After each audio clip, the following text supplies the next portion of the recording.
Hello friends, welcome to सफलता मंत्र। दोस्तों, आज रात की क्लास में एक बार फिर से आप सभी लोगों का बहुत बहुत स्वागत करते हैं। दोस्तों, आज की क्लास थोड़ी सी लेट हो गई है, लेकिन आप सभी के लिए क्वेश्चंस को ढूंढना, टाइप करना, इसमें काफ़ी समय लग जाता है। समय की कमी की वजह से क्लासेस थोड़ी लेट हो जा रही हैं, लेकिन एक भी क्लास आपकी मिस नहीं कर रहे हैं। सुबह और शाम को लगातार इंपॉर्टेंट सिलेक्टेड क्वेश्चंस की क्लासेस आपको देते जा रहे हैं। आप लोग इन क्लासेस को बहुत ही अच्छे ढंग से देखिएगा और डेली के इन सभी सटीक क्वेश्चंस को भी देखते रहिएगा, तैयार करते रहिएगा। तो दोस्तों, इसी सीरीज में हम काफी दिन से आपको बता रहे थे कि क्वेश्चंस आपके लिए पुराने पेपर से तैयार किए जा रहे हैं। पुराने पेपर्स को बिल्कुल ठीक वैसा ही वैसा आप सभी के बीच में लाने वाले थे, लेकिन काफी दिन से नहीं ला पा रहे थे। आज उसी सीरीज में आपके लिए यूपी टेट 2016 का हिंदी का पेपर लेकर आए हैं। आप लोग एक एक क्वेश्चन को देखिएगा, साथ में आंसर करिएगा और देखिए कितने क्वेश्चन यहां पर आप लोग सही कर पाते हैं, और देखना है कितना इजी पेपर आता है कि आप लोग आसानी से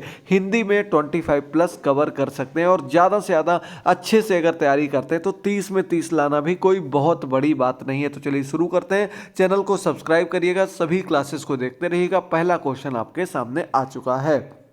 तो क्वेश्चन दिया गया है, अभ्यागत शब्द में कौन सा उपसर्ग लगता है। तो पद का नाम आपके सामने, शब्द का नाम दिया गया अभ्यागत। ऑप्शंस आपके सामने हैं। चलिए शुरू हो जाइए जल्दी से। अभि प्लस आगत अभ्यागत, यानी कि यहां पर आपका सी नंबर ऑप्शन बिल्कुल करेक्ट हो जाएगा। अभि उपसर्ग लगा हुआ आगत में, शब्द हमारा इससे बन जाता है अभ्यागत। चलिए बढ़ते हैं अगले क्वेश्चन पर। सेकंड नंबर क्वेश्चन दिया गया, रमणीय में कौन सा प्रत्यय लगा हुआ है। तो दोस्तों, इजी प्रत्यय पूछ दिया गया है। आपका संस्कृत में भी अनियर प्रत्यय के रूप में जाना जाता है। और यहां हम क्या लिख देंगे, आपके सामने अगर पूछ दिया जाए तो हमारा पद है रम, प्लस इसमें अनीय लगा देंगे। क्या करेंगे, अनीय। तो इससे हमारा पद बन जाएगा रमणीय। और आपका ए नंबर ऑप्शन यहां पर बिल्कुल करेक्ट हो जाएगा। सेकंड नंबर क्वेश्चन का ए ऑप्शन बिल्कुल करेक्ट हो जाएगा। बहुत बढ़िया। एक एक क्वेश्चन को बहुत ही ध्यान से अच्छे से समझिएगा, याद करिएगा।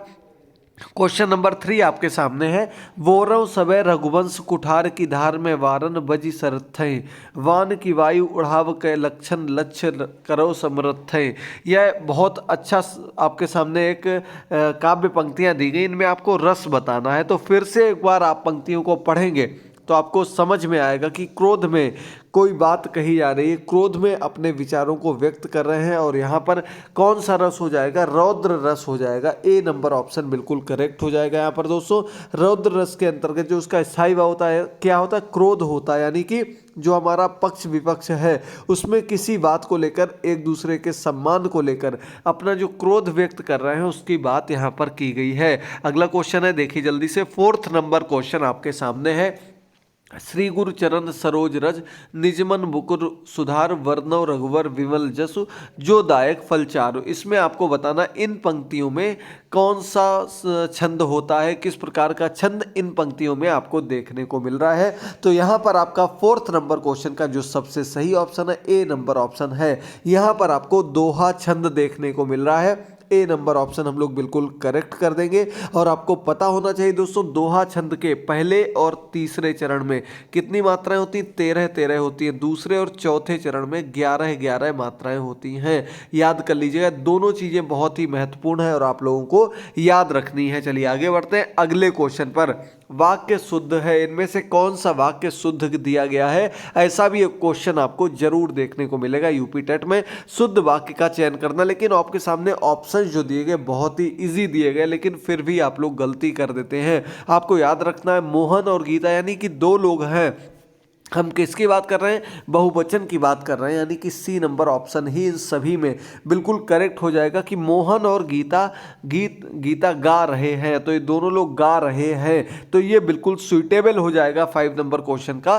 सी ऑप्शन यहाँ पर आपका बिल्कुल करेक्ट हो जाएगा। बहुत बढ़िया। एक एक चुनिंदा क्वेश्चन को बहुत ही ध्यान से समझते रहिए और तैयार करते रहिए। अगला क्वेश्चन है, इन शब्दों में से कौन सा शब्द हिंदी शब्दकोश में सबसे अंत में आएगा। हिंदी शब्दकोश में सबसे अंत में जो आएगा। तो इन चारों को एक बार फिर से पढ़िएगा और देखिएगा कि हम यदि डिक्शनरी की बात करेंगे उसमें आपको सभी शब्द जो होते हैं बिल्कुल सीरियल से लगे होते हैं, और उनका सीरियल भी कैसा होता है, सिर्फ एक वर्ण का नहीं बल्कि शुरू से लेकर अंत तक का सीरियल देखा जाता है। तो इनमें जब हम सीरियल की बात करते हैं तो सबसे अंत में जो आएगा, अंत की ओर से प्रारंभ करते हैं तो क्लीव शब्द जो दिया गया है ये आपका सबसे अंत में आएगा। लेकिन प्रारंभ से बात करेंगे तो सबसे पहले आपका कृषाणु आता है, फिर कृषक आता है, फिर क्रम आता है और अंत में आपका क्लीव आता है। और हमें यही क्वेश्चन में पूछा गया था कि सबसे अंत में कौन सा शब्द इनमें से आएगा। अगला क्वेश्चन 7 नंबर क्वेश्चन है, चराचरम में कौन सा समास होता है। चराचरम में आपको समास बताना है।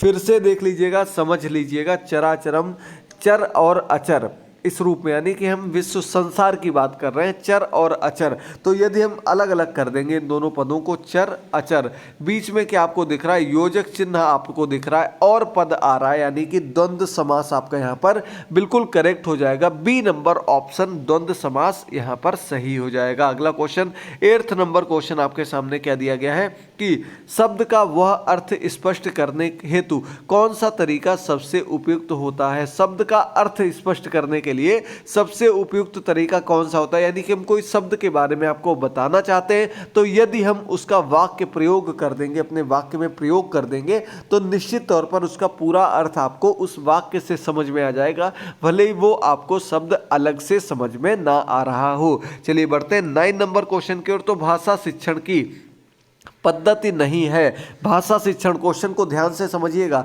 हम यहाँ किसकी बात कर रहे हैं, भाषा शिक्षण यानी कि लैंग्वेज लर्निंग की बात कर रहे हैं। तो उसमें आपकी 4 में से 3 पद्धतियाँ प्रयोग की जाती हैं, एक जो नहीं प्रयोग की जाती उसका नाम आप लोगों को बताना है। तो 9 नंबर क्वेश्चन का जो सबसे सही आंसर हो जाएगा, क्या हो जाएगा, अभिक्रमित अनुदेशन जो है ये आपके भाषा शिक्षण की विधि नहीं है। बाकी आपके किंडरगार्टन, मॉन्टेसरी, डेक्रोली, ये तीनों आपके भाषा शिक्षण को अलग अलग रूप में, अलग अलग पद्धतियों से, अलग अलग क्या कह सकते हैं हम लोग, बालकों को पढ़ाने के लिए प्रयोग की जाने वाली शिक्षण विधियां होती हैं। अगला क्वेश्चन देखिए जल्दी से।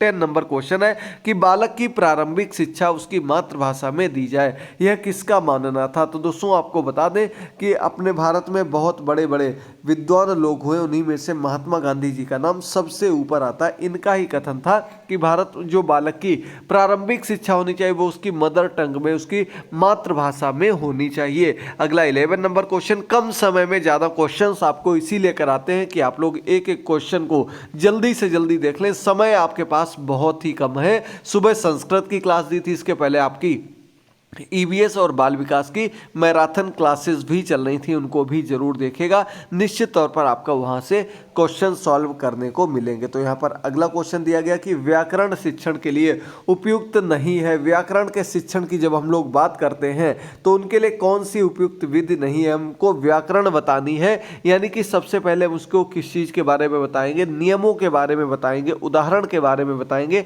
ना कि सीधे सीधे हम उसको किसी नाटक में या किसी अभिनय के रूप से पढ़ाने लगेंगे। क्योंकि जब तक उसे व्याकरण के बारे में नहीं पता होगा तब तक अभिनय करने से भी कोई मतलब नहीं है। यानी कि डी नंबर ऑप्शन आपका यहाँ व्याकरण शिक्षण की उपयुक्त विधि के अंतर्गत नहीं आता है। 12 नंबर क्वेश्चन दिया गया, आनंद कादम्बिनी पत्रिका का प्रकाशन कहाँ से होता था।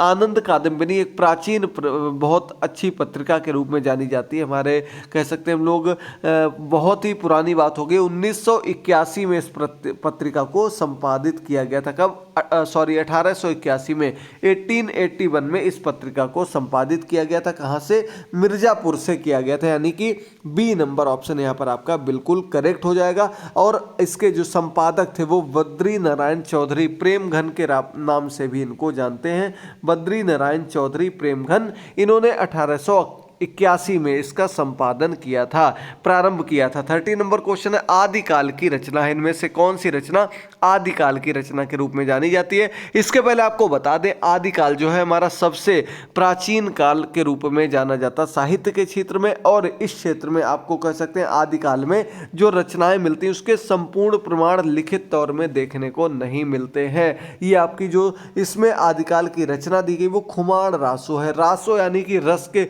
वीर कबीर रस की प्रमुख जो रचनाएं आपको देखने को मिलती हैं इसी नाम से देखने को मिलेंगी, और इस नाम की मैक्सिमम रचनाएं भी आपको कहाँ की होंगी, आदिकाल से संबंध रखने वाली होंगी। अब बात करते हैं इसके रचनाकार की, तो आपको पता होगा खुमार रासों के रचनाकार कौन है, दलपति विजय है, इनका नाम है दलपति विजय। इसके अलावा अन्य भी रचनाएं आप लोग जरूर देख लीजिएगा, 1-2 अंक यहाँ से भी पक्के होंगे। अखरावट जो रचना है मलिक मोहम्मद जायसी के, जो भक्ति काल की रचना के रूप में जानी जाती है। इसके बाद भूषण द्वारा जो रचित गई है रचना, उसका नाम है छत्रसाल दशक। ये किसने लिखी थी, भूषण ने लिखी थी, और ये आपकी रीतिकाल के अंतर्गत आती है। इसका दीपशिखा जो है वो महादेवी वर्मा की प्रसिद्ध रचना के रूप में जानी जाती है, और ये आपको पता होगा आधुनिक काल की प्रमुख रचनाकारों में गिनी जाती हैं। 40 नंबर क्वेश्चन, हिंदी गद्य शिक्षण की पाठ्य योजना में उद्देश्य कथन आता है, किसके पहले या किसके बाद आपको बताना है। जो हिंदी गद्य की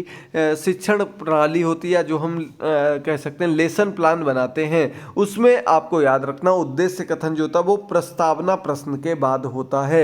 ए नंबर ऑप्शन यहाँ पर आपका बिल्कुल करेक्ट हो जाएगा, प्रस्तावना प्रश्न आता है, फिर उद्देश्य कथन आता है। 15 नंबर क्वेश्चन है, आचार्य रामचंद्र शुक्ल का निबंध संग्रह है, आचार्य रामचंद्र शुक्ल जी का जो निबंध संग्रह है उसका क्या नाम है। ऑप्शंस आपके सामने दिए गए हैं, चारों ऑप्शंस आपने देख लिए होंगे, और इसका करेक्ट ऑप्शन यहाँ पर आपका हो जाएगा चिंतामणि। ठीक है दोस्तों, बी नंबर ऑप्शन बिल्कुल करेक्ट हो जाएगा आपके 15 नंबर क्वेश्चन का। चिंतामणि जो है ये आपका आचार्य रामचंद्र शुक्ल जी का प्रमुख निबंध संग्रह के रूप में इसको जाना जाता है। अगला 16 नंबर क्वेश्चन देखते हैं हम लोग, तो यहाँ पर आपके सामने 16 नंबर क्वेश्चन दिया गया है, राष्ट्रवादी कवि रामधारी सिंह दिनकर को उर्वशी के लिए ज्ञानपीठ पुरस्कार किस वर्ष दिया गया। तो दोस्तों ज्ञानपीठ पुरस्कार के बारे में आप लोगों ने सुना होगा, हर वर्ष जो साहित्य से रिलेटेड बहुत ही अच्छे योगदान देने वाले कवि या रचनाकार होते हैं उनको इस सम्मान से सम्मानित किया जाता है, और उर्वशी के लिए ज्ञानपीठ पुरस्कार दिया गया था जो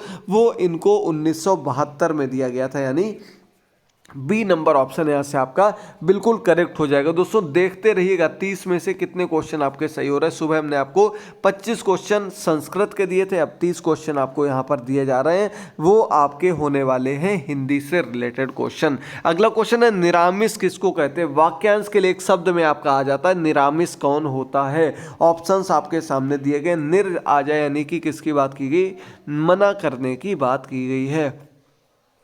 यहाँ पर आपका सही आंसर हो जाएगा मांस रहित भोजन। जो निरामिष पद दिया गया इसका अर्थ होता है मांस रहित भोजन, और ये आपका बिल्कुल करेक्ट हो जाएगा। चलिए बढ़ते हैं अगले क्वेश्चन पर। 18 नंबर क्वेश्चन, शहद किस प्रकार का शब्द है, आपको बताना है। शहद शब्द जो होता है वो किस प्रकार के शब्द के अंतर्गत आता है। तो ये आपका आगत शब्द होता है। दोस्तों याद कर लीजिएगा कैसा शब्द है, आगत शब्द होता है आपका, वो आपका शहद के रूप में जाना जाता है। आगत शब्द हम इसको कहते हैं, महत्वपूर्ण है, और ये आपकी विदेशी मूल का शब्द होता है जो कि हम अपने डेली यूज में प्रचलित भाषा शब्दों के रूप में, बोलियों के रूप में प्रयोग करने लगते हैं। यहाँ पर आपका डी नंबर ऑप्शन सही हो जाएगा। चलिए बढ़ते हैं 19 नंबर क्वेश्चन की ओर। तो 19 नंबर दिया गया, वनिता का प्रयोग किस अर्थ में होता है। वनिता का प्रयोग किस अर्थ में होता है। तो दोस्तों वनिता किसको कहा जाता है, वनिता स्त्री को कहा जाता है। यहाँ पर आपका बी नंबर ऑप्शन बिल्कुल करेक्ट हो जाएगा, वनिता किसको, स्त्री को कहते हैं। चलिए बढ़ते हैं 20 नंबर क्वेश्चन की ओर। तो 20 नंबर क्वेश्चन है, मुकुंद किसका पर्याय है। मुकुंद शब्द जो दिया गया है इसका, यह किसका पर्यायवाची शब्द है। ऑप्शंस आपके सामने है, 20 नंबर क्वेश्चन है, और ये आपका विष्णु जी का पर्यायवाची शब्द है, यानी कि ए नंबर ऑप्शन यहाँ पर आपका बिल्कुल करेक्ट हो जाएगा, विष्णु जी का पर्यायवाची शब्द है। इसके अलावा बहुत से इनके पर्यायवाची शब्द हैं जो आप लोगों को आगे क्लासेस में देखने को मिलेंगे।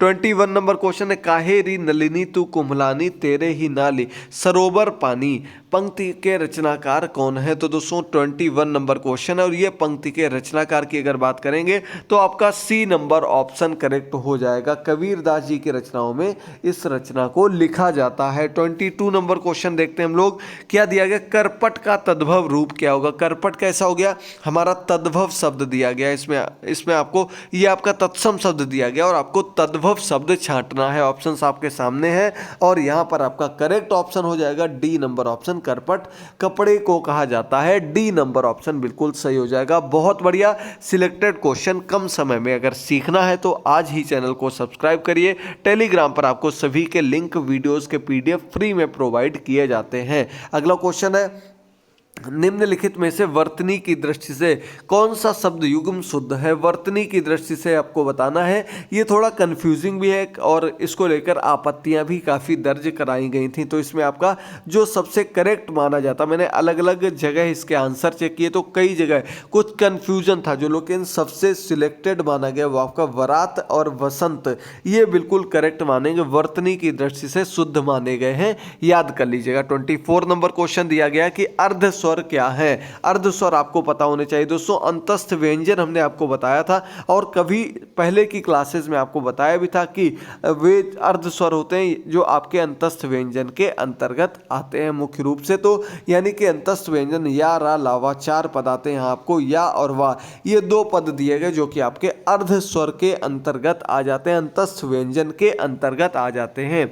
25 नंबर क्वेश्चन, चोर की दाढ़ी में तिनका मुहावरे का सही अर्थ क्या होगा? ऑप्शंस दिए गए हैं, चलिए देखिए जल्दी से। बहुत इजी क्वेश्चंस हैं लेकिन काफ़ी लोग यहाँ पर कंफ्यूज हो जाते हैं क्वेश्चन पेपर में बैठकर, इस वजह से इनका रिवीजन बहुत ही आवश्यक है। चोर की दाढ़ी में तिनका यानी कि अपराधी का शंकाग्रस्त रहना। अपराधी जो जिसने कोई गलती की है वो निश्चित तौर पर डरता घूमेगा, वो शंका से ग्रसित रहेगा, तो ये आपका चोर की दाढ़ी में तिनका रूप में जाना जाता है। चलिए बढ़ते हैं अगले क्वेश्चन पर। तो अगला क्वेश्चन है, एक बार कहीं बात को दोहराते रहना। वाक्यांश के लिए एक शब्द आपको बताना है। यहां से कम 1-2 सिलेक्टेड क्वेश्चंस आपको जरूर देखने को मिलेंगे। बहुत ही जल्द उन क्वेश्चंस को भी तैयार कर रहे हैं। तो या एक बार कही गई बात को बार बार दोहराना पिष्ट प्रेषण कहलाता। क्या कहते हैं? पिष्ट प्रेषण इसको कहा जाता है।